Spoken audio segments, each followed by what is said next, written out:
call to order the May meeting of the Finance Committee. Thank everybody for coming here today. We will, as always, begin with the consent agenda. Are there any items anyone would want pulled off of consent? Mr. Montgomery. Items C5 and 6 and C8. C5, C6, and C8. Ms. Burke, do you have any? No. Ms. Adams?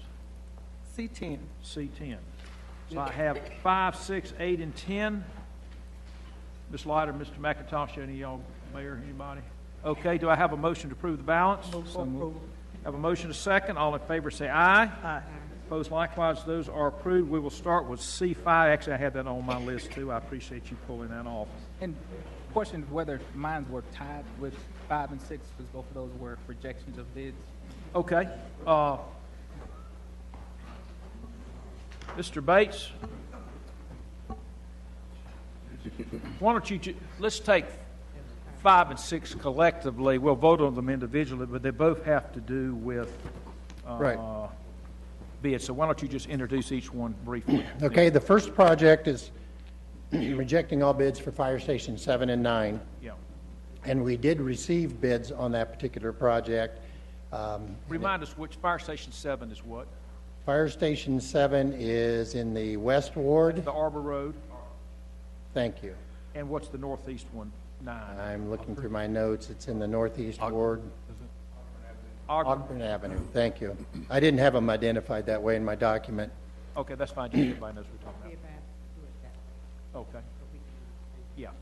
Okay, continue, Mr. Bates. And in this, and in both of the, we chose to combine these items, and we received bids. However, the apparent low bidder submitted MWBE goals for this work that were did not achieve the goals that we had established for the project.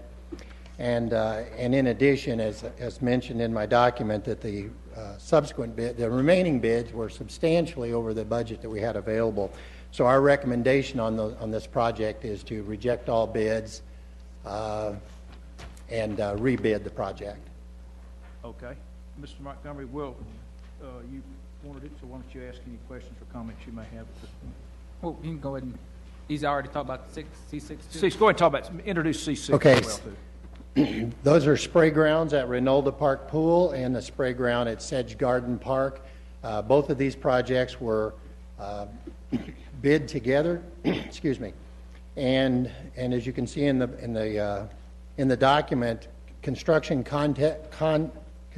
concepts and designs was the apparent low bidder in both projects. However, when they submitted their bid, they failed to follow the bidding instructions. They submitted pool equipment that was not per the specification, and included in the bidding documents there was a period there where they could have asked for an approved equal. They did not do that. They went ahead and just submitted their bid using their own provider, which was not per the bid specifications. Therefore, we have no choice but to not consider their bid. Mm-hmm. The other bids that came in over the threshold that would require goals established for the projects, and it would also require, of course, bond forms. So we have no choice but to reject all bids, ask you to reject all bids, and we'll rebid that per the statutes. Okay. So now we will begin. Let's go back to C5. They've both been introduced, and we'll start with any questions you have on C5. It was question and comment in terms of within both of the projects, one, in terms of the actual standards for both that we have are being requested to reject them for. Just again making sure that yes, everyone who bid on the contracts clearly understood what was being requested, whether it was the minority participation or was it the specifications, and any technical assistance given in these. One, and I'm sure the answer to this is yes on both of those, and then it comes back to the statement of, again, the contracted community understanding the nature of being able to abide by those things that are being requested. So the first is just request of that information was very clearly put out there for both of these, and there was both technical assistance, particularly maybe assist offered for anybody who bid. Well, I feel pretty confident that the information that we put out to receive bids is quite clear, because given the fact that we followed this process for several years, and we routinely have successful bids provided. In this particular case, we are seeing a pattern, as we brought before you in some past meetings. We've seen a pattern where we're having a difficult time trying for our general contractors to achieve the goals that were established for the amount of work. The subcontractor community is regularly communicated to. We hold several meetings on each of these projects. We provide them resources through the city's department, the Minority and Business Enterprise Department, and they're communicated to regularly about the trades that have expressed interest to our department, not only just our department, but the city's other departments, that they could go and seek guidance and direction. It's just that the general contractors are having a difficult time trying to excite the minority and women businesses in this community, because to be real frank, they're pretty busy right now. The majority of them are busy with other work, and so they're a little bit delinquent to provide bids in a timely basis. Well, and that's the point I wanted to add. Addition in conversation I've had with vendors on this same conversation is, in fact, a statement that it's a little bit of both of those things, but it's the fact that the timely nature in which some of the general contractors are actually getting the information to them. And so when you have these smaller minority and women-owned businesses and they get a request from a contractor on Thursday to produce something to them by Tuesday of the next week, that may not be enough time, and then they submit something and say they've attempted to do so. Mm-hmm. And again, that to me isn't a good faith effort. And so you have somebody able to do the work if they were afforded actual time to prepare numbers and bids of that nature to individuals. And so that's been something I've heard from some of the minority and women-owned business in the community in terms of the timely nature. They're receiving information from the general contractors who have a deadline to get their information in, but the time that they're waiting to get to them is at the end of the course to try to meet those numbers, and then they say, well, we can't do it, or these people didn't respond, but the timely nature that they've gotten those things out. And so I don't know how we can help with that, or if that's intentional on some sense, and thinking that we'll have show our attempt, and thus we still have an opportunity to get the bid. But clearly, again, want the community to understand that if these goals aren't being met, at least for myself, I can't support these contracts as they come forward. I have one response to your statement. The law requires that they have to advertise to all the minority and women businesses for 10 days in advance of when these are due. So anyone that they desire to do business with on this project has to be notified 10 days in advance. That's part of the statutes. So they should have been notified 10 days in advance if they seriously were considering utilizing them for this work. So I can't speak to any of those that may have not been notified until the day before, as you alluded to, but for the most part, they were notified 10 days in advance. Well, I'll say that in fact, that there are occasions that are occurring in community right now in terms of individuals aren't being notified or are not being contacted in that manner. Mm-hmm. And I think when we look at that, I'm not sure how we can assist more in that area to make sure that that's happening in a timely fashion, regardless of what statutes may say needs to happen. Those are some challenges that are occurring in that business community today. And so I think that's something that we need to be attentive to. Okay. Ms. Burke's next. I'm not going to go against what the councilman is saying, but I know sometimes, and I've been one of the strong supporters of minority contractors and women in business. And I think sometimes our small businesses can't quite step up. So I think what we would need to do, if somebody's saying that it's not true, then let's test it. Now, whatever, and I'm saying it publicly, whatever these small businesses are saying that we're not doing, or the contractors are not doing, let them invite them to come speak with you, Mr. Bates. Yeah. Because Mr. Bates is really doing, we have pushed here, and we've said how we want things to be, and I believe that he's doing the job that we've asked of him. So we're getting caught in between who said what. Right. So let's create a different pattern. City manager, he will be then talking to some of these minority contractors that say we're not getting, the contractors are not getting information in on time. we're just testing, and then we can follow through with what the council person said. If they need a little more help, then we give them that help. But right now, I think. Thank you. And since one of this happened to be in the Northeast Ward, and I did, when I read it, I had no concerns. I felt that we could follow. Okay. Thank you. Ms. Adams, do you have something on this one? Yes, I guess my question would be, again, I'm somewhat with both of them on their concerns and their opinions, in that we have done so much in this area. You know, it's like, to Councilmember Burke's, you know, sometimes we got to admit to ourselves that that some small businesses aren't able to step up. They may have already, signed off on contracts to do other jobs, and they can't do anything. Now, on the part about the 10 days in advance, I remember when we had all of that and we reviewed the policies and procedures for this, as Ms. Burke said, there's got to be a way we can test the system, being that there should be documentation of the one who we had gotten the low bidder. There should be some documentation somewhere where they advertised in the journal, in the local papers, and we might find that maybe they're not even advertising in the journal. They might be using, where they from, Mount Airy. They might be using the Mount Airy Andy Griffith paper or something, you know. I mean, we got to be realistic here as to where it is, and again, where is the communication actually being received and touched by the recipients and the customers. So I agree with Ms. Burke on the matter of, I just think we might need, and we said that. We said, if I remember, that we would somehow audit for compliance to see if this is really working, because it's one thing to say I'm doing it, but if nobody's checking periodically, and I know nobody's checking, then I can just kind of tell you, oh yeah, we did it that way. So if we could, Mr. Bates, just get some kind of documentation as to what their process was. And, again, we have to understand, we have set a very high bar, and we're going to have, to these people who were expecting to do this, I'm talking about the contract, they've never been asked to do some of this stuff. And again, if we haven't followed up to work through it with them, then we are destined to see this, and we're beginning to see this. And how will this delay the timeline?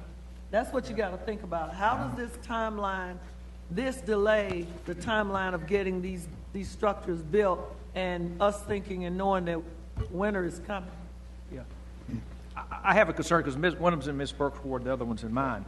And I happen to be a small business owner, and I get the impression some of these construction companies are smaller construction companies. Let me finish what my question is. Okay. I'll just take one as an example, because I looked at his scoreboard, where he really, I say he, whoever they are, fell down, has to do with financial assistance, and I'll just read you one. Okay. Provides assistance in obtaining required bonding or insurance. Do we define any better than that, what that means? Does that simply mean give them a list of companies that do bonding, or do they, because as a small business owner myself, I sub stuff out every day. Right. And if a vendor called me, one of my vendors called me and says, I need your help in obtaining insurance, well, I could give him the name of 2 or 3 people that sell insurance, but I'm certainly not in a financial position to do it. And the other one, I'll just read the other ones.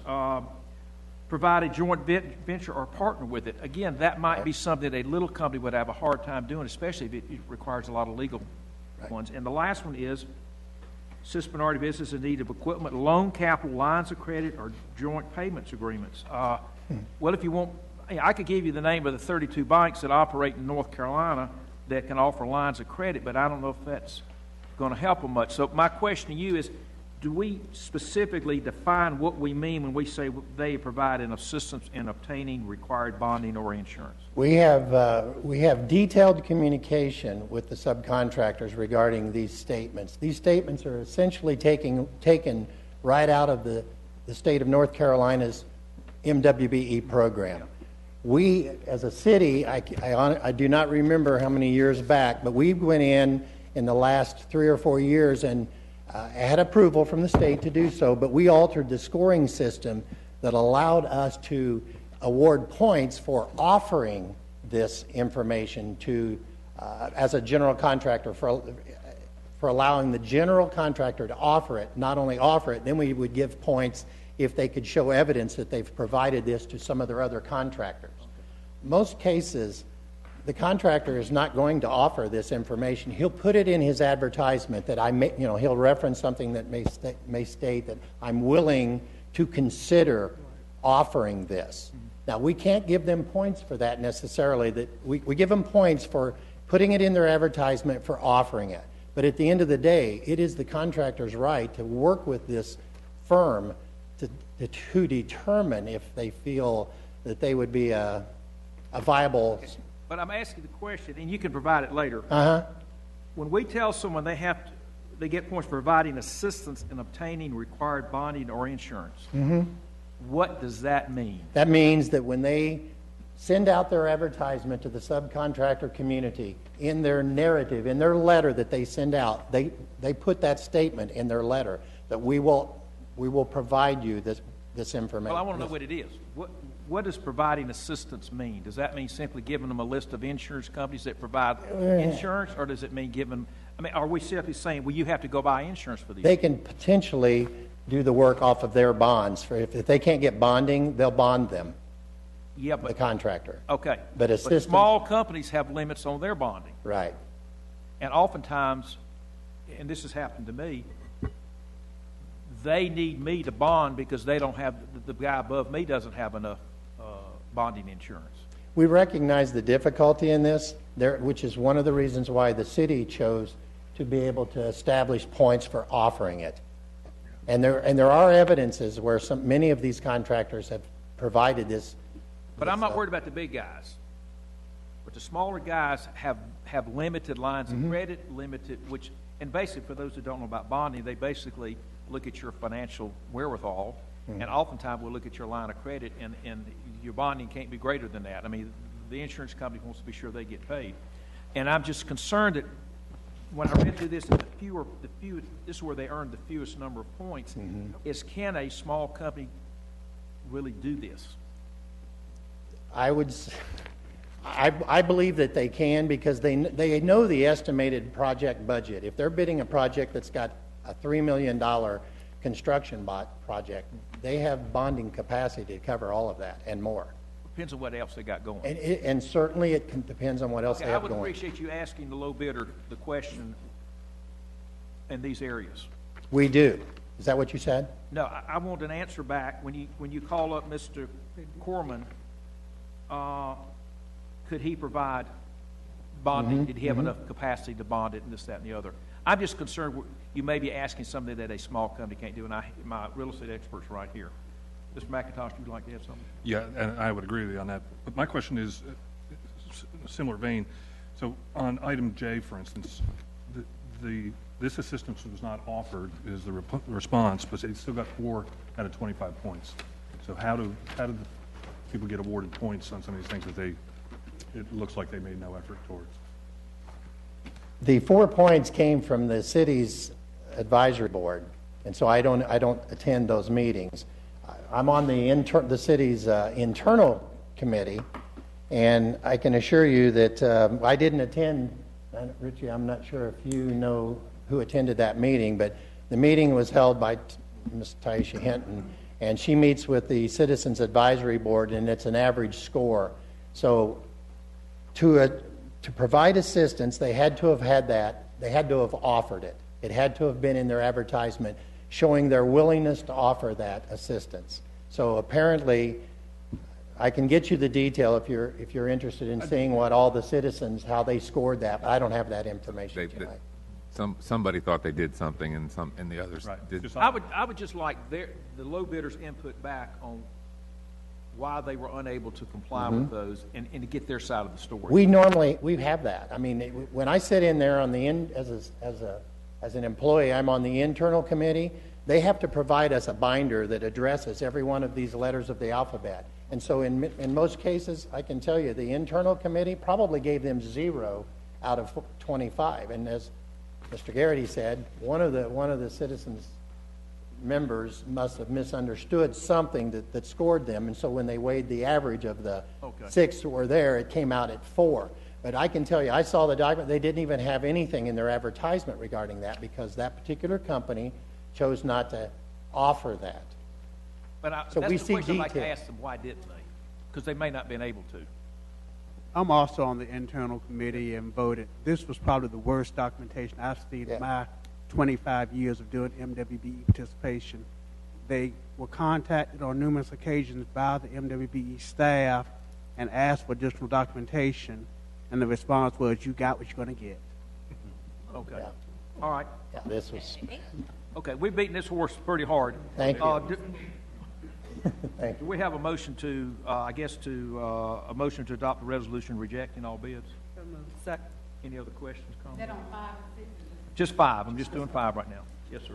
Well, I just want to make a comment that I understand the dialogue that has happened around the table, around the structure and the process, but would like to caution us in terms of our wanting to adjust or amend the guidelines around whatever within our purview of what we require of individuals. If you bid on the project, you understand what the requirements are, and either you meet them or you don't meet them, and whether you're big or small. And so for me, I'm hesitant in that because I think we've done too much to try to work towards that in terms of pulling things back. And so I understand the nature of the conversation we had and whether or not they can perform or not perform, whether or not they have the bonding capacity, whether or not they have other things open.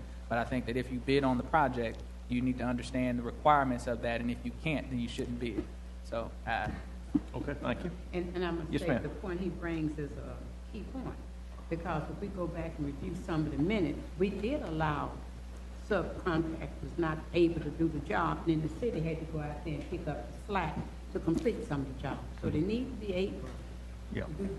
Okay, we have a motion and a second. All in favor, say aye. Aye. Opposed likewise, that is approved. We'll now go to C6, and unless anyone has any specifics, I would like a motion to adopt the resolution rejecting all bids. Second. All in favor, say aye. Aye. Opposed likewise, thank you. Okay. Hang on a minute, we took so long on that, I've forgotten where we were. Hang on a minute. The next item in the consent was C8. Madam Secretary, if you'll read that, C8. Item C8, resolution authorizing modifications to request for financial assistance from Wexford Science and Technology for the Bailey Power Plant redevelopment under the Downtown Development Provisions, NCGS 160A-458.3. Mr. Page, why don't you introduce or comment on this? Good Oh, excuse me. afternoon, Chairman. Ms. Allen. I just wanted him to tell the audience, the listening audience, exactly what we're doing. Okay. In a simplified level of understanding. Okay? This item was originally approved by council back in December, about $3 million for the modifications at the Bailey Power Plant. It was in conjunction with both Wexford and Wake Forest Innovation Corps. Since the legal agreements or documents have been prepared or being prepared, 3 things have come up that need to be modified. None of them change the amount of money, which is $3 million, but those 3 things are fairly simple. One changes the ownership, and it's just Wexford. So Wake Forest Innovation Quarter is no longer a partner in the agreement. One changes the timing, so as opposed to being a 10-year deal, it becomes more of a 12-year deal. Again, still $3 million is the maximum amount. And then the other provides a catch-up provision in case the taxes come in less than projected over some period of time. So they would have an extra 2 years to catch up. But again, the amount doesn't change above $3 million. Okay. Ms. Burke? Yes, as I continue to support the business, would you explain the one up above about the Center to Support Minority Business Initiatives? Yes, that continues to be one of the things that was committed in the original agreement, was the concept of developing a minority business initiative or incubator or accelerator. Again, they still will be doing that as part of this overall project. Thank you, and that is a plus sign. Yeah, okay. We have a motion to approve? Move for approval. We have a motion second on C8. All in favor say aye. Aye. Opposed likewise. We will now go to C10. Secretary, read that. Item C10, consideration of items relating to the 28th Street stormwater drainage improvements and water and sewer replacement. A, resolution authorizing a change order to Charles D. Louder Incorporated in the amount of $308,000 for work on the 28th Street stormwater drainage improvements and water and sewer replacement project. B, ordinance amending the project budget for the city of Winston-Salem for the fiscal year 2015-2016. Ms. Adams? Yes, again, I'm glad we're getting this problem corrected after many, many years. But I just have a question again about the $308,000, and particularly about the part where it says that the work was suspended because of the fair. It's got that line, and then it's got the next couple of sentences. It talks about restabilization and mobilization and other things. But I'm trying to figure out, okay, was the stopping the work for the fair caused this to happen? Was this a reaction to something or what? That's what I didn't quite understand. Yes, ma'am. Councilmember Adams, there are a couple of different components that make up the $308,000. The first one being the shutdown of the project. The principal ingress-egress modes for the project were traffic fair routes. So with the fair in conjunction to Wake Forest sporting activities, we thought it was best to avoid those traffic impacts and shut down the project. The contractor, as a result, had to demobilize. The subs had to demobilize. And as a result, to get them back on the job, we had to pay them another mobilization fee. So that's the first component of that 308. The next components were basically in the trenches of these water and sewer piping projects. We had a lot of unsuitable soil in that had to be backfilled with either select material or fabric. It was also in a zone on Indiana Avenue that had a TCE and PCE soil vapor contamination issue. So we had to monitor that for the health and safety of the workers. Those were the other unknown components, of the projects that summed this 308 that they're requesting.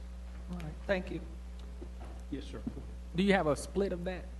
I do not in front of me. In my haste to get up here, I did not bring my bid tabs with me, but I do have back at the office. And my other question comes back around with the mobilization portions of that.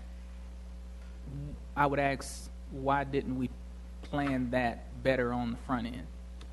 Well, we were using those routes. We had planned to use them. We had traffic control set up for those areas. They could have been used, but it was the path of least resistance. We wanted to accommodate the school's request, the fair's request. The traffic plan, the block plans were set up to do business during those, but it was in order to minimize conflict. No, and I get that in the sense of wondering if there could not have been, and in the future with projects like that, having that conversation on the front end, that the project would not have started until it fell within the time frame that it would not have impacted any of those, so that you wouldn't have had the challenge of having to stop work and then start work back up, which would have not had that cost associated. Still would have had to deal with the other portion, but the timing of the actual start of the work itself. Understood. Okay. That was my question, too. Okay. Is this project finished? I drive by there at least 2 to 3 times a day, and it looked like me it's about finished. Yeah, it is about finished. They are getting close to punch list on the Bloom Park wetland as well as the infrastructure. Yeah, you can see the wetlands down there. It looks very nice. Okay, do we have a motion to approve? Second. We have a motion to second on C10.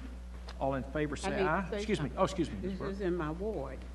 And the reason I just sat and listened, and I do appreciate the councilwoman bringing it to the attention and the other councilman talking about his point. I have said to the city manager, I am not satisfied when people come into the area that's predominantly black, where you think you have people with little income, and the kind of respect that's not shown to these citizens. They leave it like they want to leave it. They act as if though it's not that important. Now, the people you assign to some of these jobs, I think they need to have more of a sensitivity about how they go about doing their job. They know I'm not satisfied. They go into some neighborhoods, instead of calling the meeting and inviting the citizens as if though you can make the final decision. You can't make the final decision. There's a respect you need to show to the citizens, and I'm just dissatisfied, Mr. City Manager. You've had to go over there, go behind them, these different companies, and then citizens' calls seem like they're half doing what they're supposed to do. And the reporter back there can tell you there's a lot of interested citizens when we go to the meetings. It's not because it's publicized, and thanks to the paper for doing that. It's not that they don't care about where they live. They have a value where they live. They've been there. And then some of these people that we allow to do the jobs with the taxpayers' dollars, I feel do just a disrespect to the area. And then we have to spend money. They do their jobs. They take the length of time to do the job. And then I told the city manager, you ought to charge them for taking account of time that they take and leaving areas like they leave the area and just showing so much disrespect. And I'm going to share something with you all so you'll know. In one of the other areas where they're doing this work, somebody cut off somebody's water. And the man was, you know about that, the man was going across the street using the lady's water. And that water stayed off, I believe, three nights, 3 days. And when the lady called me to tell me that she's allowing this person to use the water so he can take his bath and go to work, I called, it was late that night. I called the city manager. I said, somebody needs to cut somebody's water on. And I went out, Chris Mack and I, to even visit the lady because the man was working to see. And then you had to constantly call to say, clean up the area, leaving gravel where people trying to go to their church can't even walk, some of the older citizens. And then to have folks who are working there just as unconcerned. It was only to me getting the money for this job. And I'm going to say it one more time, and I'm not going to say it anymore. I said that I wanted a meeting there with the citizens at Bloom Park so that they can get a better understanding about what is happening. He's ignored it, and I'm not going to say it anymore. Okay. I hope that's clear. Yes, ma'am. We got it.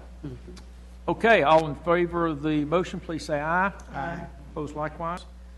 We do have one item I'd like to go back to, which is C4. It was for information purposes only. There was no motion. Mr. Richardson is here. So, sir, we do have, did you get a copy of what we're looking at? No, not at all. Can we, you'll have one here in just a second. What we were given, well, let me wait till you get it. There you go. And I don't expect you to read all that in the next 30 seconds, but this is what we were given, and the question that they were answering is what is the timeline associated with this property? And you'll read through it, and it has all sorts of dates and this, that, or the other, and then you'll see starting on page 59, that's actually a computer printout, I gather, Mr. Garrity, of in our system of when things were done, this, that, and the other. And then there's some other information back here. These look like letters from Bruce Bailiff that were sent to the property owner that listed the deficiencies in this, that, and the other. Am I doing that? And then there's some photographs at the end.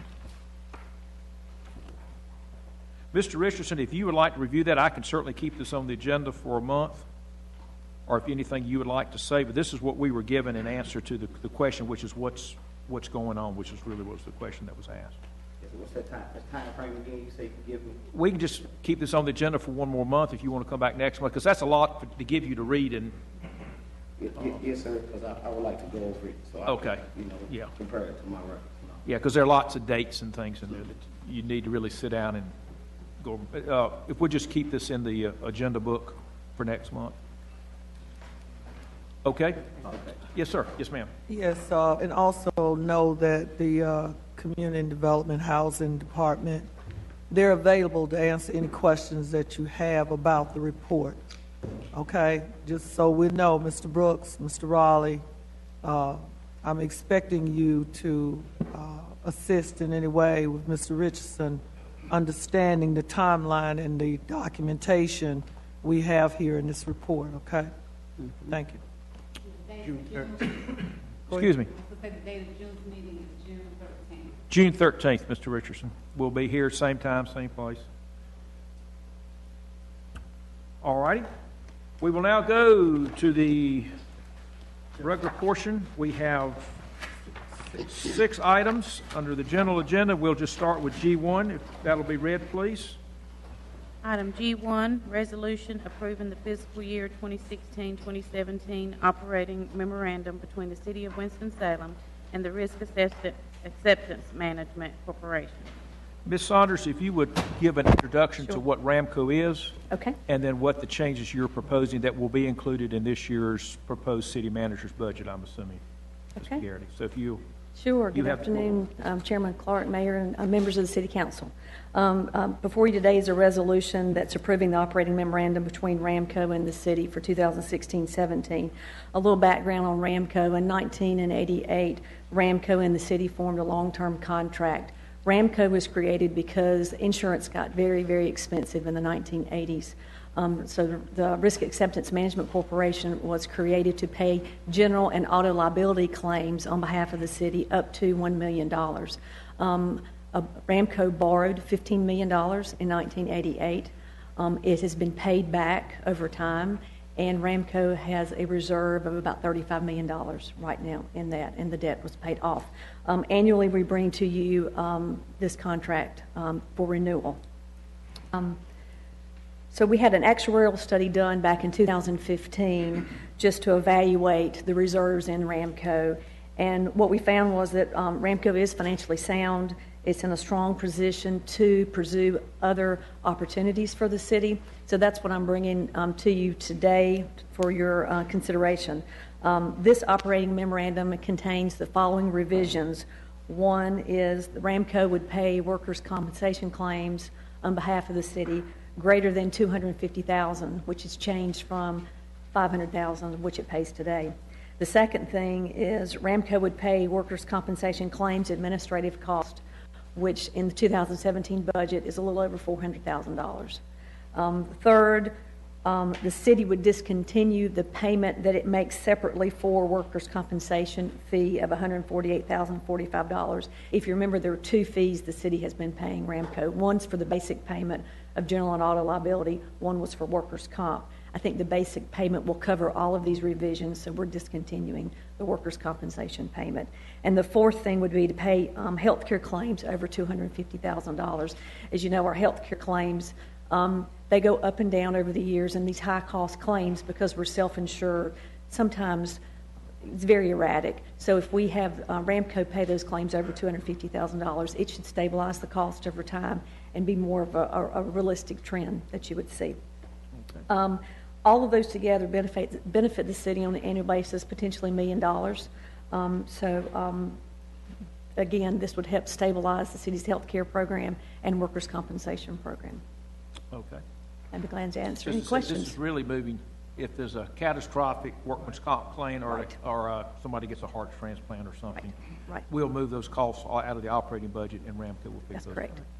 Okay, Ms. Burke? Yes, one thing I think that we can say is a plus, since we've been doing this since the 80s, that we do have the chairman of our finance committee and vice chair sitting on the committee, because I felt there ought to be some type of ownership that we as council folks might have since we're doing this. And also the public always have not understood what RAMCO is all about. And I've said to the city manager, make it as transparent as we possibly can so they can understand. The second bullet that you have here, Ms. Saunders, that says payments of workers' compensation claims, administration costs. Yes. Could you explain that a little bit more? I will. That is actually, we have on staff a workers' comp claims adjuster. We have a workers' compensation nurse who's like a case manager nurse. We actually have a wellness nurse, which is paid out of the workers' compensation program because we think that directly affects our workers' compensation claims, and also an administrative staff, and that would be their salaries plus benefits. Thank you. Okay. Any other questions, Mr. McIntosh? Just tell me what happens. So the payment of workers' compensation claims over $250, changing that from 500 to $250. What happens if there are claims above $250? How do those get? What happens is the city has a workers' compensation a workers' compensation fund that we put money in based on employee salary. It's 2% of pay goes into the workers' compensation fund.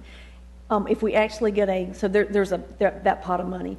And so any claim over $250,000, Ramco would actually reimburse the city to that fund. Okay. For the excess, For the excess, Okay. right. All right. The city would carry the cost in the fund up to $250,000, then Ramco would pay anything over and above that. Okay. And I would tell you, some of the claims we have, if someone is permanently disabled, it could be a yearly payment for Right. 20, 30 years. Okay. Thank you very much. I will say, for those who preceded us sitting here and out there, made, I think, a wise decision in setting up Ramco, and I think it has worked well for us. Before we vote, would you introduce your new employee? I will. Our new risk manager is Nick Webster. Nick has been here about 8 weeks, maybe now, 6 to 8 weeks, I think. He comes to us from Key Risk. He's got several years in the risk business, and he's hit the ground running, and he's doing a really good job. Thank you. Welcome aboard. He took Tony Baker's place, is Right. whatever. Do we have a motion to approve? For approval. Second. All in favor say aye. Aye. Opposed likewise. And that will be in the budget that Mr. Garrity's going to present in a couple weeks. All right. 26, May 26th. All right, G2. Item G2, consideration of additional financing for the development of single-family housing in Ridgewood Place. A, resolution authorizing additional financing for development in the Ridgewood Place subdivision to S.G. Atkins Community Development Corporation. B, ordinance amending the project budget ordinance for the city of Winston-Salem, North Carolina for the fiscal year 2015-2016. Mr. Brooks, why don't you give us a 2-minute introduction, what's going on here? Very good. Good afternoon, Mayor, Chairman Clark, members of the board. Good afternoon. This particular item is a request for additional funds for S.G. Atkins CDC to continue developing houses in the Ridgewood subdivision. Back in July, the council approved them taking over a project from Unity Builders, which were the original builders at that time, and that just didn't work out well. And that particular project included 4 houses, 2 that Unity were currently working on and 2 that hadn't started. So in July, it was to approve funding for them to finish that aspect. We've worked out all the details with that, and they're at the point now where they're requesting additional funds for 10 more houses in the subdivision, which would be utilizing home funds and some to do 10 additional houses and home buyer assistance. The total amount requested would be $1.3 million, and it would include, it would serve households that are below 80% of median and would be 3 and 4, some 3 and 4 bedroom homes. This particular item, if approved, would commit all of the housing bonds, the $6 million in housing bonds that have been approved between Ridgewood, the Peppers building, and the 757 building. So it would include all of the $6 million bond funds, which we were trying our best to spend or at least get committed as quickly as possible. And as things are moving, I think staff is doing a pretty good job of doing that. And S.G. Atkins, as all of you know, they have been a very good partner with the city. They have the capacity to move this project forward. Okay.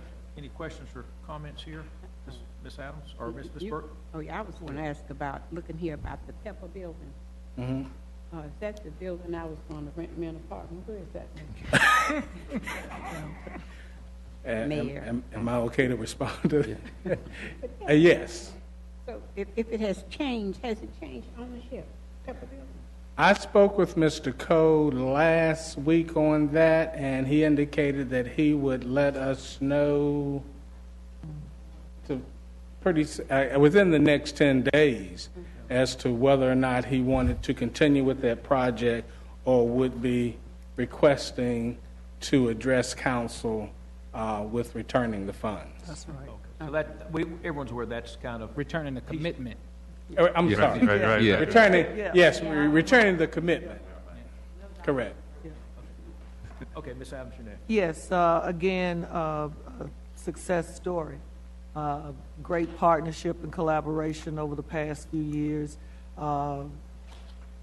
Ms. Davis is doing Attorney Davis, a wonderful job. And not just engaging a partnership with the city, but engaging a partnership with the community. And that's really important. I know Councilmember Taylor isn't here, but I did hear from him, and he just wanted me to know that he really, really supported this project. Commend you for taking a property that had gone somewhat belly up, and you're bringing it back to life over there in that neighborhood, and all of the players, Ms. Parker, Mr. Brooks, Derwick, and all of you, thank you so much. The fact that you have built in housing for people with less than 80% median income, trying to make this work. And you got 3-bedroom and 4 bedrooms. I mean, I didn't know people were still having children like that, but, you know, it works. Maybe it's a mother-in-law or grandmother, but it's a good deal, and I commend you on it and looking forward to seeing that completed. Mr. Montgomery, you have a comment? Yep, question.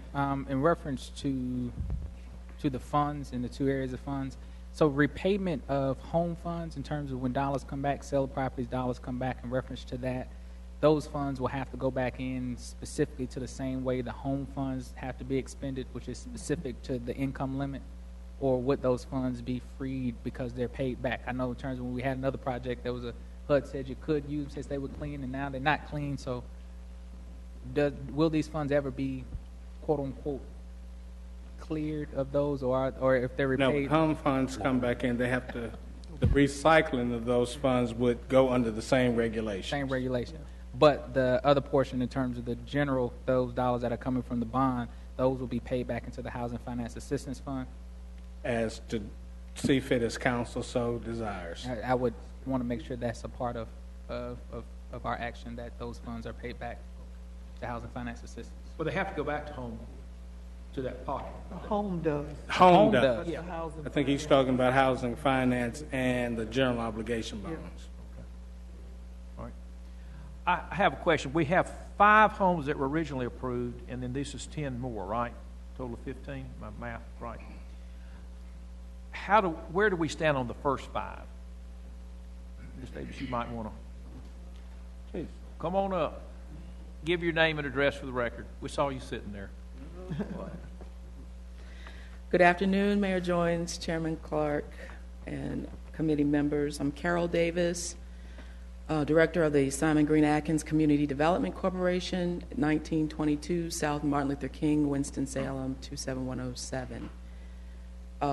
We just completed executing the development agreement for Ridgewood and those 5 units in about February or March of 2016. And since that time, we have contracted with a general contractor, and he's been out there just last week, surveyed the first 2 lots to be built on. So we just got the paperwork through the pipeline fairly recently, although the original contract the resolution was approved in July. I'm aware that it takes a while to get all the paperwork done. Okay. My comment, because we're hopefully going to build a total of 15, that we have some type of schedule that we build. We have so many going at a time, but I don't want us to get too far ahead. Typical developers will build 2 or 3 at a time, and as one sells, you start another one, whatever it may be. Exactly. So I think it would be helpful to have some of that language in there so that we don't get too far ahead of ourselves. All right, otherwise, sounds good to me. Do we have a motion? Move for approval. Second? With the acknowledgement written that those funds paid back go back into, I want to be specific, and so. Okay, we'll work that in. Okay. Got it. All right, all in favor say aye. Aye. Opposed likewise, that is approved. We'll now go to G3. Item G3, resolution authorizing up to $236,000 in additional permanent financing for the development of 64 units of rental housing for families to be known as Rockwood at Oliver's Crossing Apartments. Mr. Brooks, you're still up there. Keep going. Tell us Yes, about sir. this one. In April of 2013, council approved $550,000 for Rockwood at Oliver's Crossing, and an additional $100,000 was also approved for some cost overruns, making that total at that time $550,000. Construction has moved along. We were approached not long ago by the developer, and they are requesting some additional funds to assist with some undetected costs that they had prior to construction start, which was mainly some material that was buried, that was undetected at the beginning of the project, and it was quite extensive. They had to remove it, bring in field dirt. They requested more than what we are, no, they had requested $236,000. I'm sorry, I was getting projects mixed up. The $236,000 to help with that additional cost overrun for this undetected debris that they had discovered. It would increase the project cost by about $1 million, and of that amount, they would secure the additional overrun themselves, but they would like for the city, if possible, to assist with the $236,000. Is it finished? Is the project about done? Yes. Okay. Any questions, comments, Ms. Burke? Yes, this material that was buried, we have something I thought that was passed sometimes before when people bury waste. Do we have anything on the book about that? Because we had people who purchased property and they had buried trees and things up under the property and found out that was a Kimbrough, remember? The Kimbrough family. Yes, that family, but it was also another family. The man came down here. And I thought we didn't ever put anything on the book, like if you buy a piece of property and I owned it and I put something and buried something, do I have a responsibility to you? I will follow up, but I'm not aware of anything that we currently have on the books because we are currently working with a single-family house off on the south side of town that's encountered the very same thing. Actually, that house is sinking. Yeah, I know about that, but would you look, because I can go back and see the man who was standing there talking about what he had purchased, and I thought at that time we put something on the book. If it was your piece of property and I purchased it, and I found something like that, then you were supposed to pay. Yeah. Please. If the seller knew about it, he should have disclosed it, that Yes, there were some... That would be something separate. I think you're talking about something in our city code. That would be. In addition to that. I thought from that experience, we put something in the code. Oh. But if we did not, it would be good to look at that. Okay. I'm not against the project. I think it's very good. Be helpful to get a little information on, and we could move this forward without it, but to information on when the property was purchased, who it was purchased from, and what this debris was. Okay, we'll do that. And the city attorney's going to do some research. Can you speak to that? Oh, excuse me. Are you Carolyn Scoggins? Yes, I am. You're on the list. Come on up. Good afternoon. Give your name and address for the record. Carolyn Scoggin, 225 Valencia Circle, Winston-Salem, 27106.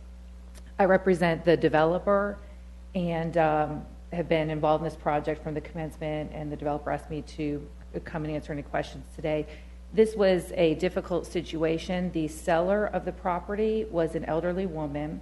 Her son was running a business from the property, and apparently without her knowledge, had buried debris, which included, as the grading started, it included car parts, a lot of trees and those types of things, but it also had some oil and fuel contamination. So it was extensive.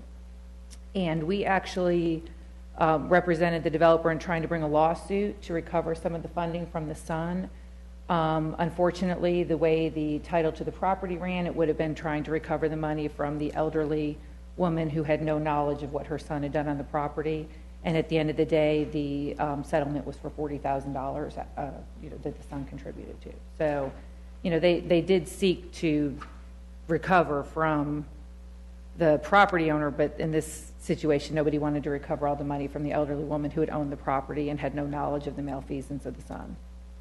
Thank you. Any questions or comments? Mr. Chairman, I still say our recommendation is that we review this and make sure. Okay, yeah. Yes, Our city Sure. attorney's going to review it from our Sure. perspective. Sure.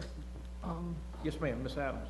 Yes, I don't know the timeline of when the developer became aware of this, and I guess I would be interested to know that, because if the project is almost finished, and now you're here wanting this amount of money, to take care of the overruns, then I'm just a regular consumer. I would think that you knew this before you today. I'd just like to know, and I have nothing against the project. It's a good project.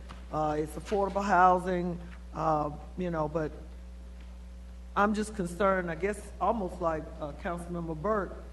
How many have we, made a note, how many of them have we done this, Mr. Page, Mr. Brooks, others?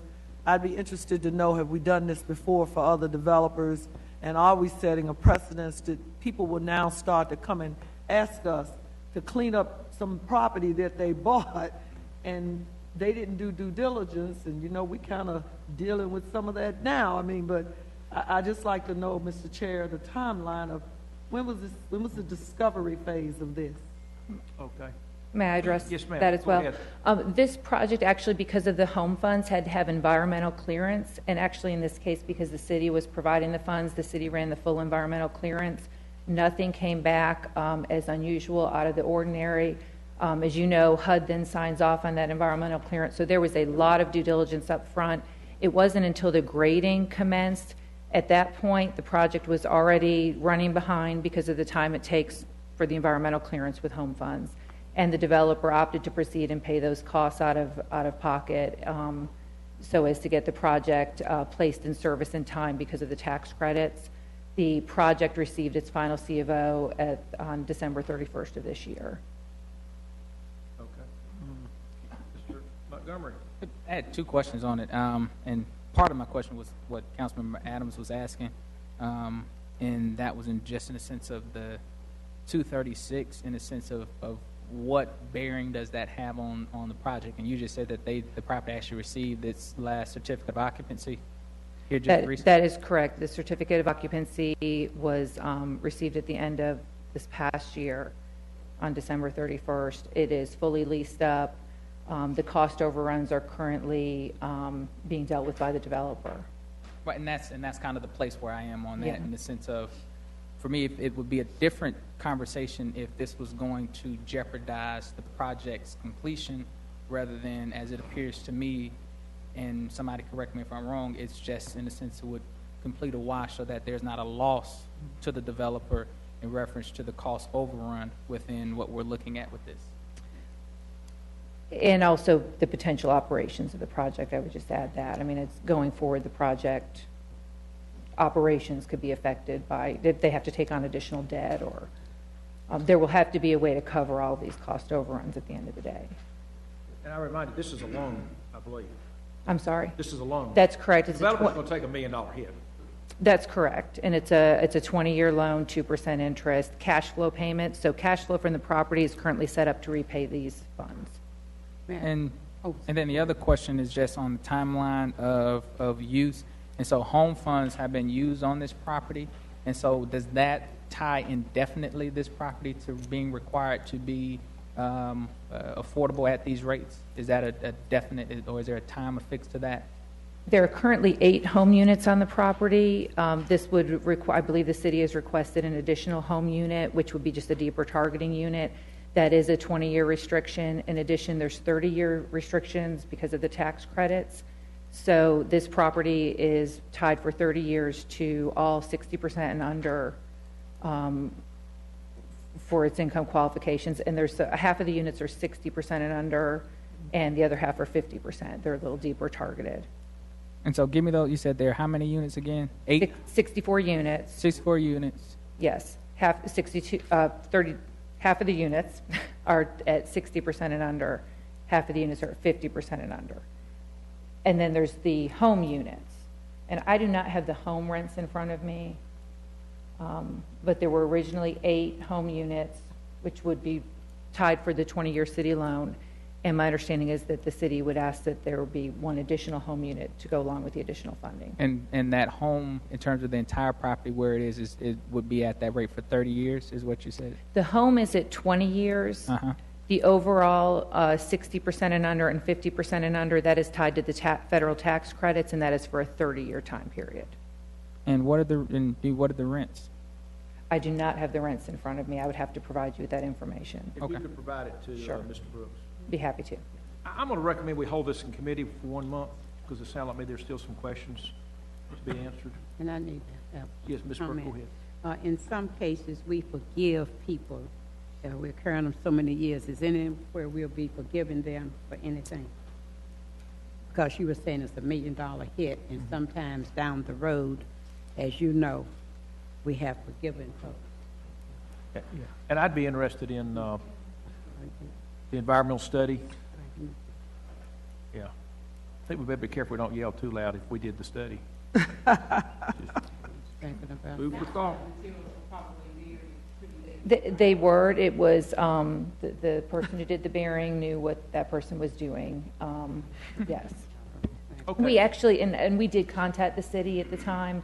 I know I personally did because I wanted to find out if there was any type of ordinance that was violated, burying materials without a permit. The city permitting office went back for me, I'd say probably 20 years through records, trying to find some way to support going after the son who had buried the materials, but that was not successful. Okay, all right. If it's okay with you, we're going to hold this 1 month. We'll be back here June the 13th, isn't that what we decided? And same place, same time. Okay. And we'll try to have a little more information. I don't have a problem with holding it. I just did want to know, and this is South Ward, what, if Councilmember Light had any, you fine with that? Okay. Okay, everybody got that? Yeah. We will now go to G4, please. Item G4, ordinance amending the project budget ordinance for the city of Winston-Salem, North Carolina for the fiscal year 2015-2016. Excuse me, Ms. Mount Attorney. Did he do something wrong again? Do I have a motion to excuse Mr. Montgomery from this? Excusing of Councilmember Montgomery from G4. Second. All in favor, say aye. Aye. Opposed likewise. For those in the audience, Ms. Montgomery works for one of the homeless shelters, and therefore would not be appropriate for him to vote on this since he may have a conflict of interest here. With that, Ben, would you give us a 2-minute on this, whatever? Yes, sir. Good afternoon. Chairman Clark, Mayor Joines, members of the City Council. This budget amendment appropriates some additional emergency solutions grant funds that the city has received from the state of North Carolina. Those funds are for rapid rehousing, financial assistance. The amendment that's attached would appropriate those funds that would then go to the United Way of Forsyth County, which is the only agency that administers these types of funds. Okay, so this is a pass-through type money? Yes, sir. Okay, do we have any questions, comments? Do we have a motion? One comment. Okay, go ahead. They're the only agency? They're the only agency in Forsyth County, Mr. Rowell? I believe so. I see some heads nodding in the back. And if someone could get me some information somewhere along the way as to what are the requirements to be an agency that is the pass-through for this money, I'd be interested to see that. I'll get that in. Yeah. You can get some of this. Move for approval. We have motions. Do we have a second? I was going to abstain until I got. Okay. I'll second it. We have a motion and a second, and if we could get some additional information on this. Mr. Montgomery, yes. The city attorney, the council actually took an action that allocated these funds to United Way for surplus. So the council took an action that said any surplus was to go to United. We did. Okay. So between now and the board meeting, if we get a little more information on kind of what's going on here, that would be appreciated. Yes, sir. Okay, we have a motion to second. All in favor, say aye. Aye. And I'm abstaining. We have 2 in favor, 1 abstaining, and 1 not voting. Excused, yeah. Get the right term. Okay, that's done. We'll now go to G5.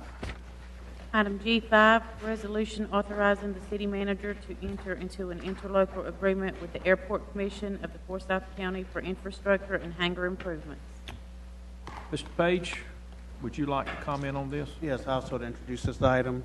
This item authorizes up to $1.2 million over 8 years, or $150,000 per year, to assist the Airport Commission using general fund balance to assist them with some of their capital needs, as well as improving some of the hangars at Smith Reynolds Airport. The funds are contingent upon both a match of either operational funds or capital funds being provided by Forsyth County, as well as the property has to remain within the corporate limits of the City of Winston-Salem during the term of the agreement. At the end of the 8-year period, it will be reviewed to determine if the city would like to continue this relationship with the Airport Commission. Representative Severe is here from the Airport Commission today, but basically it allows the city manager to enter into an interlocal agreement with the Airport Commission. And it's my understanding, while it's an 8-year agreement, it is contingent upon both the city and the county approving the money each year. So really, this is a 1-year commitment we're making. Okay. It's a three-party agreement, Airport Commission, city, and the county. Three folks there. As it usually is the case, we cannot commit future councils to do things, and it'll be up each year to the budget each year. Okay. Mr. Montgomery, you had your hand up first. Yes, in terms of the actual agreement itself, the only point that I would ask for consideration is, I know we have in here in terms of the property during that time frame needs to remain in the city limits. The thing I would request is that the property also would still pay taxes as it does today on any fees. That was something that's explicit in that time frame. That if that were not done, that would challenge the agreement as well. I would just comment to everybody, the airport authority does not pay property tax. Now, if somebody rents some property and has a piece of equipment in it, then is it real property? Is that the right term? Personal property would pay property tax. The thing that really made the paper was the stormwater fee, which everyone pays, including the city of Winston-Salem, pays stormwater fees on any impervious surface we have, and the airport does as well. I said taxes and fees. Taxes and fees, okay. Ms. Burke, this is your ward. Since this is in the Northeast Ward, I would really like for the citizens to know how concerned the mayor and members of the council have been concerning this matter. It has not been taken lightly. We've been very concerned. There have been different meetings, and I was very pleased, and also the city manager and his staff who worked the hours that have been spent, and the attorney. If I were to say something today, I would say that I would hope that the airport authority would be more sensitive to the citizens in the area, because it's home for them. They don't intend to go anywhere. And some of the things that I did bring to the attention about how it looks, and I'm going to invite the council people to ride down New Walkertown Road, coming from town, and make a right into Carver School Road, and look to your left when you get to Teresa. It's as if though the landing strip is right out there in Carver School Road. And I think that's something that we need to be very concerned about. I see the manager is here, and he heard me, I believe, the last time. And also for the airport authority, the people who sit on that authority should be more sensitive. And the residents in the area, I have said to them through a memo that you can go to their meetings at any time you want to go, so that you can hear what's going on, because they are in your front and back door. And again, thanks to all of us who spent the time. And for the people, the commissioners who've worked, and our state folks who have worked very hard to bring this to a positive closure, and I hope that it will be one. Thank you. I would like to make a comment on this, because this has been somewhat of a dogfight, so I think this gets everybody at peace. We have an airport that survives, and that's what it does, it survives. I think this challenges the airport authority to give us an airport that thrives. This isn't the first time the city and the county have gotten together. We have both partnered at the 311 Business Park, Union Cross Business Park, the research park downtown, and hopefully are doing something with Whitaker Park. That's right. Whitaker Park. And I will say, as the crow flies from down Akron Drive, which is a pretty straight road, it can't be more than a mile or mile and a half between Whitaker Park and the airport. I do think that our airport can thrive. It's never going to be the airport where you go buy a ticket and get on a plane. No. But I think it can be an airport where planes can come in to be serviced. Forsyth Tech, several months ago, announced that they would like to put a training facility out there to train and certify airplane mechanics, folks that repair on these. And they did it at that announcement, say that they had requested that the county commissioners include money in the upcoming county bond referendum for a facility out at the airport. So I think with the city and county working together, with Forsyth Tech coming in, I think we can have a win-win where we actually train folks and then literally they go across the street and work there. And I know that North State has 400 or 500 employees out there now fixing airplanes, and we can land up to a 737 or Airbus 310 or something. 757. I can tell you the 737 is the most popular commercial plane in the world, so there's literally tens of thousands of planes that can come in there and be fixed. They put in new interiors, overhaul engines, and things of that sort. And I think this could be a real win-win, and I think it shows an example where everybody coming together. And I'm really excited that Forsyth Tech could be out there too, so that we can train folks and literally walk across the street and get a job. Mr. Mayor, you have a comment. Yeah, thank you, Mr. Chairman. Just a lot has already been said. What I wanted to say, Councilmember Burke had, I think, alluded to the fact that there was some reasonable conversations that were had, and after a while we were able to arrive at as you said, a win-win. I think it's a good economic investment from the city standpoint, but notwithstanding the potential loss of the airport, even that aside, the fact that the county has agreed to match our money, we put it in, we hopefully can really develop this kind of jewel that's there that's not being fully developed. We know that NS grew so fast that they had to take some of their business to another airport because of the lack of hangar space. So hopefully this will give some dollars up there that will allow it. And I think what it did was bring attention to a resource here that's not being really maximized. So I appreciate everybody's coming together and making this work, and I thank the commissioners as well as the airport commission for working with us on a real, I think, beneficial situation going forward. Thank you, Mr. Mayor. Yes, ma'am. Ms. Burke, go right ahead. Since you have the man who's in charge, just come and give his name and everything. Let us know he's present to our minutes. Because this goes back for history. When we go back and research, and we need to know that you're here and you have heard us. My name is Scott Piper. I'm the chairman of the Airport Commission of Forsyth County, 471 Buckhurst Drive in Kernersville. This is an exciting time. Can't think of another time in history where the county and the city got together in economic development light for the benefit of the airport. You hit the nail right on the head. We will never have that same scheduled service here. So now it's incumbent on us to get creative and figure out ways where we can grow this. It is underutilized today. There's no question about that. We have a lot of work to do to attract new folks to bring their aircraft here, to base them here, but also new business opportunities. We want to also get industry to come in here. Could be in the form of additional MRO, FBO space, fixed base operators, and create the jobs for the area as well too. So this is, I think, a real momentum changer for this airport. I think we had got to the point where the airport had pretty much plateaued, and we really had no place to go further beyond this. So I think this is an exciting time, and we are excited to work with the city and with the county and in ways that we've never been able to do before. We want to be a contributor. We want to be part of that dialogue when you all are working with others. You all are working with others to attract their attention to come here to work in the Innovation Quarter in Whitaker Park.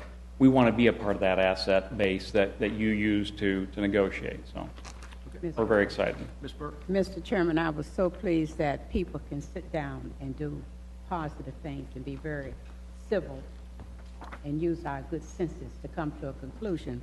And I'm just going to add something else. We're working so hard up in that Liberty Street. Yes, ma'am. Starting downtown, where Liberty runs clean out to where you are. We're at a little standstill with a couple of those blocks up there, which is so close heading toward the airport. And I see economic development growing. And someone's going to speak a few minutes about what that neighborhood concept at the housing authority, how we're going to run all of that. And it will be an economic impact. And I was so pleased when Derek, Mr. Page, had a conversation with me concerning Brookwood. Did y'all take note that Brookwood has been purchased?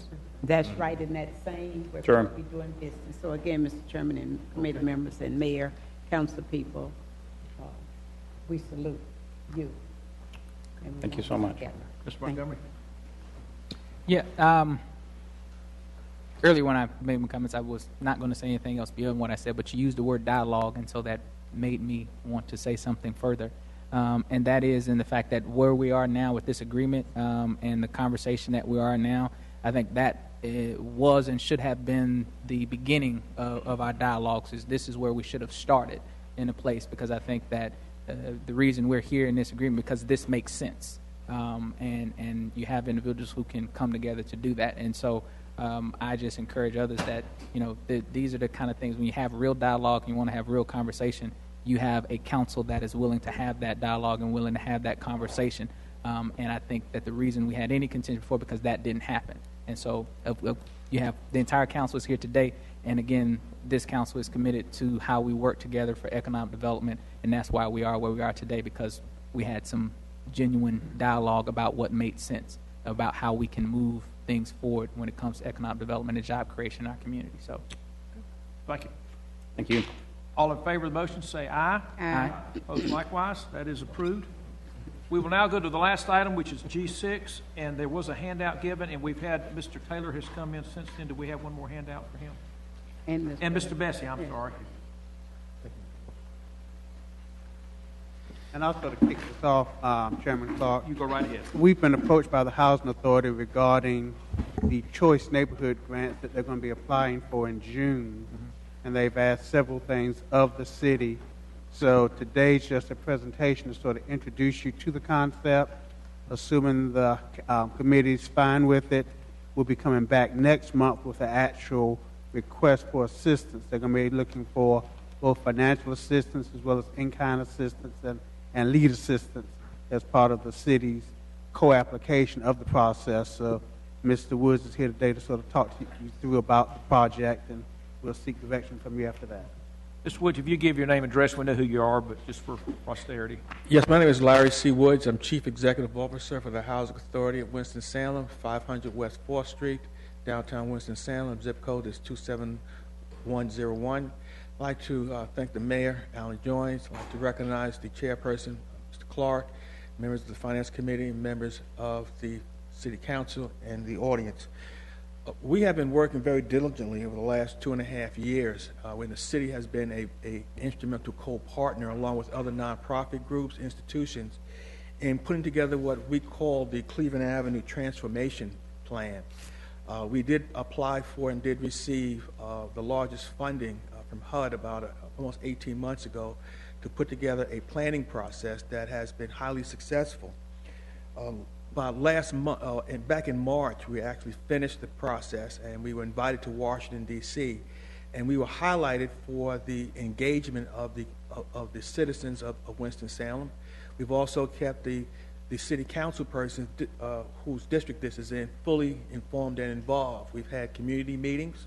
We've had something called movie night. We worked with the city council member on that also, where on Friday evenings we had a free movie, and at that time we would inform the community exactly what the process was going to do and how they can get involved in all the committees. We've also invested money into this community along with the city. Camden Station is a 50 new unit development. It has just won a new award. We've got a Diamond Award to be one of the best affordable housing units built in this area, given us by the Piedmont Trade Association. I'd like to thank the city for their financial participation and working with us to make that project come to fruition. We've also completed Camden Station. Again, another 30-unit development that is now fully occupied and has a waiting list of over 200 families. We also have purchased the Brown School with our goal to build a senior complex there and the possibility of some kind of multi-purpose building in the future.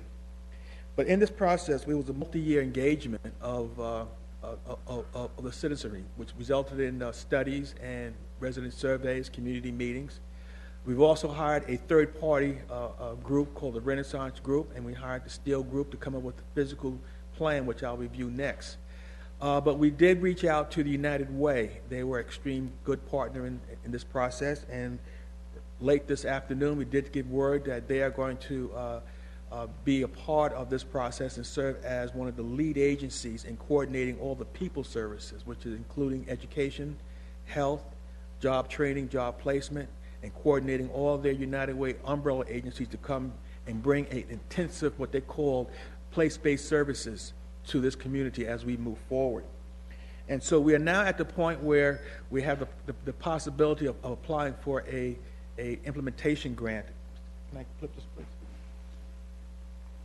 And just to quickly review what the map looks like, this is just a area view of both Phase 1 and Phase 2. Starting at the upper left-hand corner, the light blue is what the planning and what the community has asked for is some kind of institutional use for that property in that area. As you can see, it includes new through streets connecting to Liberty Street. There's both multifamily, single-family housing. There's townhomes. There's single-family homes.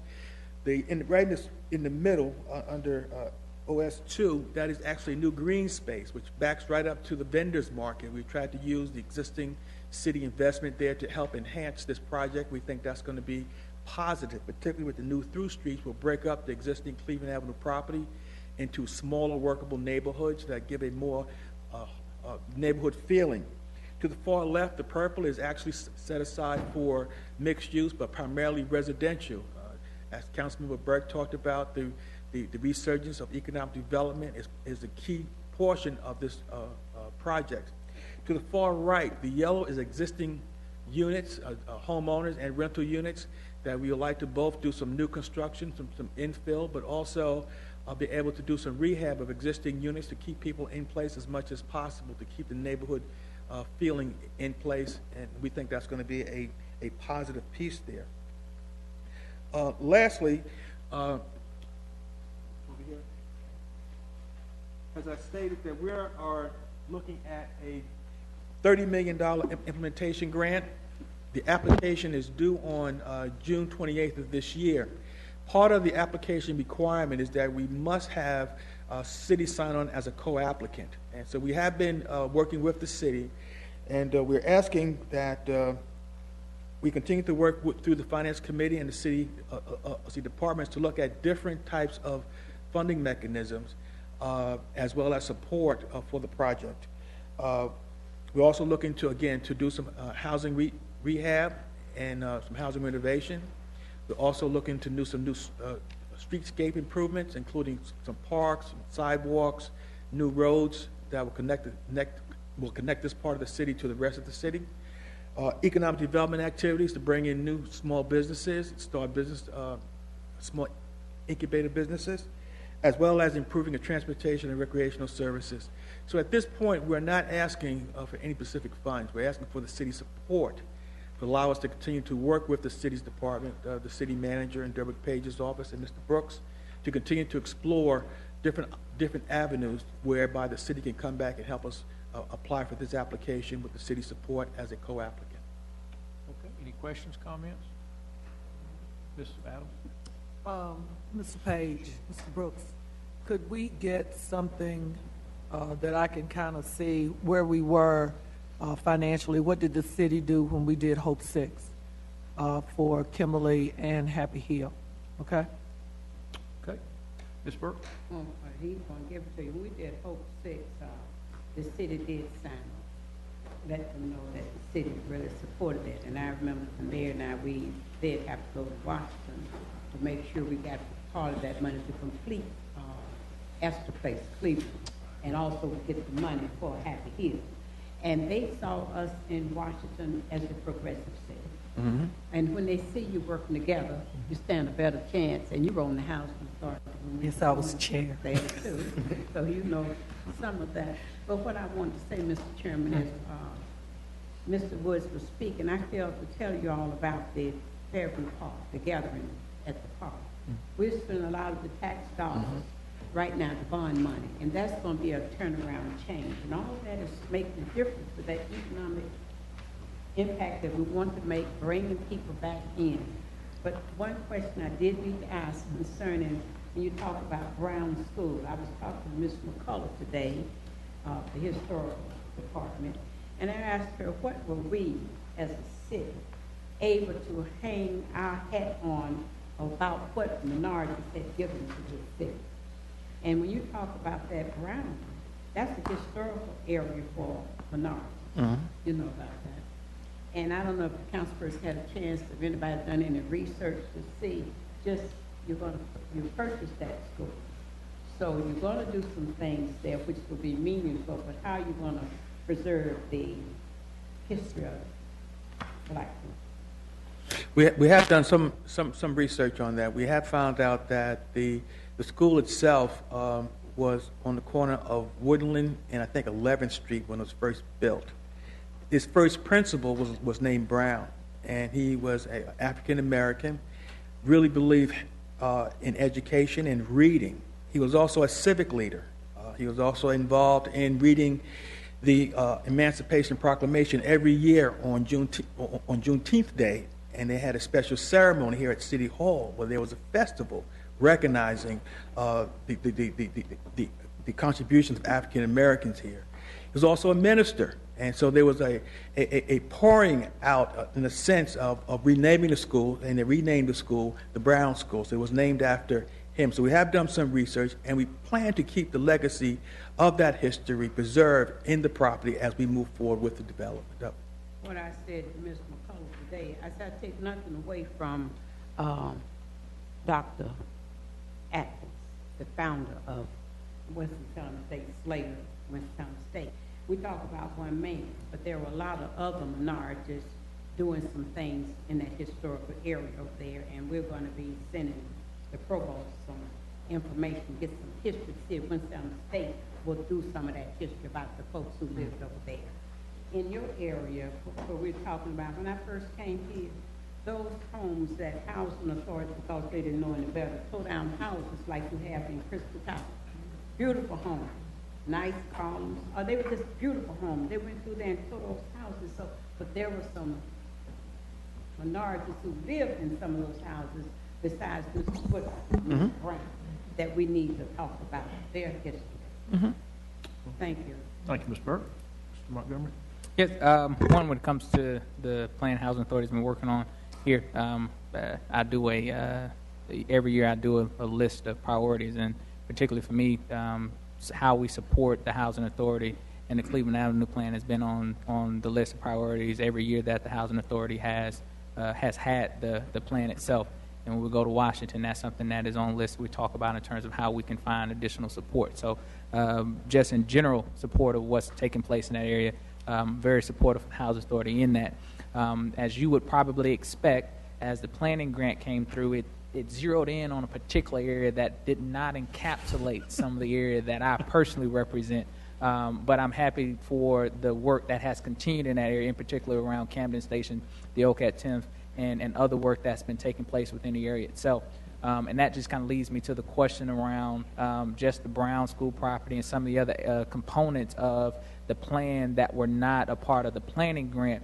Is in the question of how and what opportunities are you all looking at to, yes, focus the attention on what's going to take place in the area that you're going to be able to go after these dollars for, but in that lower portion that butts up to MLK from 14th Street to MLK, how can we help support development of and execution of that plan within that portion of outside of the neighborhood, the choice neighborhood portion that you all are looking at? I'm glad you brought that up because we're doing both sides, the lower part and also the upper part. The upper part, we have been meeting and giving information to the council member as it relates to Piedmont Park. We have engaged the Steel Architectural Group.